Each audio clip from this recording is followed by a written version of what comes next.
Doutor Carlos, eu quero saber agora do senhor quais são os estados brasileiros com o maior número de casos. Existe esse dado concreto ou não? Como é que está aí a lógica? Não existe, na verdade, duas respostas diferentes. Uma é o número absoluto de casos, que é nos estados mais populosos, Rio de Janeiro, São Paulo principalmente, Minas Gerais, Rio Grande do Sul e Paraná. Mas existe um outro número que é a incidência anual, o número de casos por população. Esses estados do sul, do sudeste, continuam com os indicadores bastante elevados, talvez pela própria história da doença, uma vez que foram os estados em que a infecção se instalou em primeiro lugar. Inclusive, Brasília também tem uma incidência bastante elevada, apesar da população relativamente pequena. Mas o que impressiona é que nesses estados do sul, a incidência tem diminuído ano após ano. Ao passo que no Brasil, ao norte, a incidência tem se mantido estável ou tem subido em algumas dessas regiões.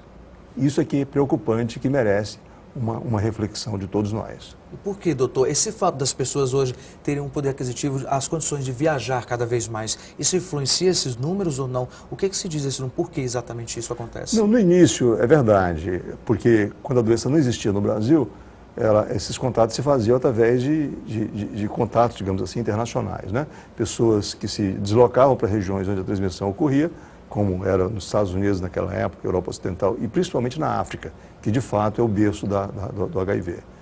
Então, hoje não, hoje a doença está espalhada, tem em todos os municípios do país, as pessoas estão distribuídas no tecido social normalmente, e estão interagindo, tendo filhinhos, tendo relações sexuais, amando, se reproduzindo, enfim. Isso faz com que o vírus tenha entrado dentro da intimidade da sociedade brasileira. Não há mais necessidade, né, desse tipo de contato. Claro que às vezes a pessoa, quando ela viaja por um período longo, e ela fica solitária, ela tende a se expor a maior número de contatos sexuais do que na sua região de origem, onde ela tem costuma ter uma relação relativamente estável. Então, quando ela se desloca, a possibilidade de contato com parceiros ou parceiras desconhecidos aumenta. E aí pode, eventualmente, aumentar a incidência da doença. Doutor Carlos, falando nisso, quero saber do senhor, o portador de doença sexualmente transmissível, ele tem mais chance de transmitir o vírus ou não? Muito mais chance, 10 vezes mais chance. 10 vezes mais? 10 vezes mais chance. Então, é muito importante, quem tem qualquer tipo de lesão, principalmente úlcera genital, herpes, cancro, sífilis, etc., que tenham um cuidado especial na transmissão.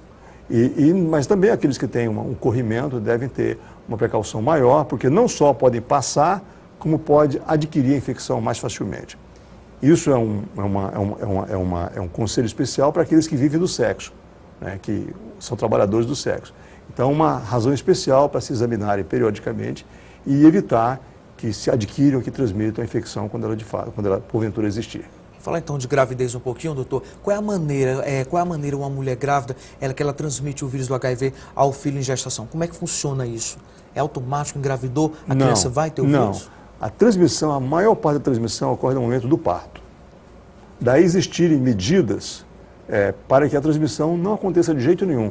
Tá certo? Existe um parto cesariano adequado, a mulher toma a medicação antes, direitinho. Por isso que é fundamental que o pré-natal seja feito, a senhora gestante faça o pré-natal, faça o teste para o HIV. Se não tiver feito o pré-natal, o teste para o HIV tem que ser feito na maternidade. E uma triste realidade é que continuam chegando crianças com HIV nascidas em Teresina, que houve uma negligência no momento de se fazer o teste na mãe e ela não recebeu os cuidados adequados para a prevenção da doença. Essa é uma triste realidade que mostra a fragilidade do nosso sistema de saúde, especialmente esse que se dedica aos pobres, tá certo?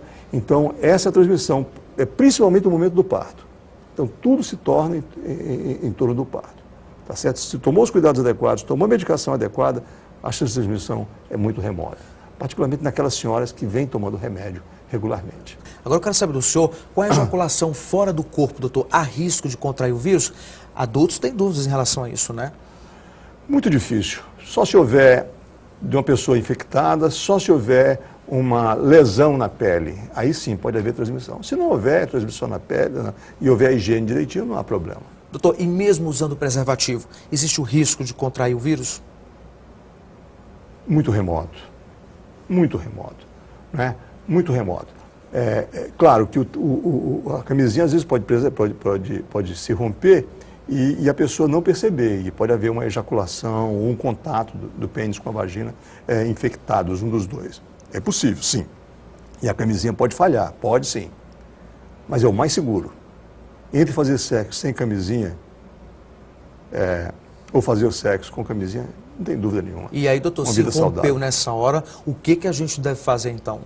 Vai ao hospital, que vai ter que tomar um remedinho que nós chamamos de profilaxia secundária, já houve exposição, tá certo? Ao vírus. Então vai ao hospital, toma remédio durante um mês, o risco está praticamente anulado. Eliminado, né, então, doutor? se vai ter um contato, for um contato de risco, nas primeiras 48 horas após a relação de risco, procura logo o hospital, vai lá, aconteceu um acidente, gostaria de tomar o remédio, o médico vai dar prontamente, 24 horas por dia, no serviço de saúde mais próximo da residência. Nada nesse país está mais de 2 dias de distância que não possa ser alcançado. Possa ser alcançado, né? Que boa dica que o senhor deu aí. Doutor Carlos Henrique, aqui o telespectador também participa da nossa conversa. Vamos ver então a primeira pergunta para o senhor.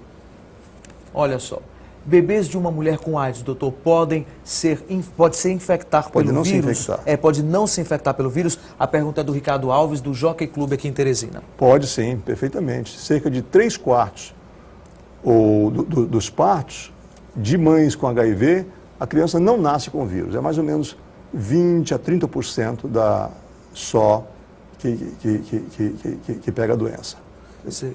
Doutor, e é possível contrair o vírus da AIDS através da masturbação? É possível? Não. Um casal se masturbando ou não? Não, de jeito nenhum. Pode, mais uma vez, se não houver contato com a pele. É importante falar um pouquinho da intimidade da relação sexual, porque às vezes a pessoa começa uma relação sexual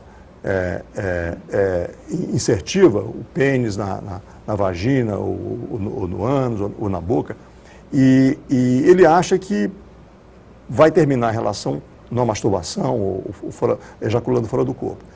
Isso pode ser enganoso, porque a ejaculação masculina começa antes que o homem perceba. Então é possível sim haver contato do esperma com esses revestimentos mucosos que nós chamamos de atenção, ânus, vagina ou boca, sem que a pessoa perceba. E é particularmente arriscado no ânus. É a relação sexual de maior risco. Então, a relação sexual anal passiva é de mais alto risco. Anal ativa, de menor risco. Vaginal, para a mulher, é de um risco maior. De homem, menor. E o menor risco é de sexo oral. Doutor, e é necessário o uso de preservativos nas relações sexuais entre dois parceiros que são soropositivos? Eles precisam usar preservativo? Preciso, porque eles tomam remédio ou o outro não toma e tem padrão de sensibilidade à medicação diferente. Por exemplo, um toma um conjunto de coquetel X, outro toma Y. Então o vírus está adequado àquele padrão, tá certo? E já tem resistências que estão controladas ali dentro. Então existe sempre a possibilidade de que, ao terem relações sexuais, eles estão trocando vírus, já que não existe imunidade. Trocando o vírus de um com o outro e herdando, passando para o outro, vírus que são resistentes à medicação que aquele outro está tomando. Doutor Carlos Henrique, para a galera mais jovem, a galera que gosta de curtir o carnaval principalmente, está chegando, a AIDS pode ser transmitida pelo beijo? Não. Não? Não, muito remota a chance. De qualquer forma, como a hepatite B pode, e não é muito higiênico, hoje não se recomenda aquele beijo francês, o chupão que a garotada chama, aquele beijo profundo. Evita isso, porque realmente não, apesar de ser uma prática cultural e afetiva, não é higiênico. Às vezes, se tiver uma ferida, doutor, na boca, por exemplo, na boca, na gengiva, pode ter transmissão. Herpes, por exemplo, herpes pode ser transmitido e é transmitido com muita frequência através do beijo.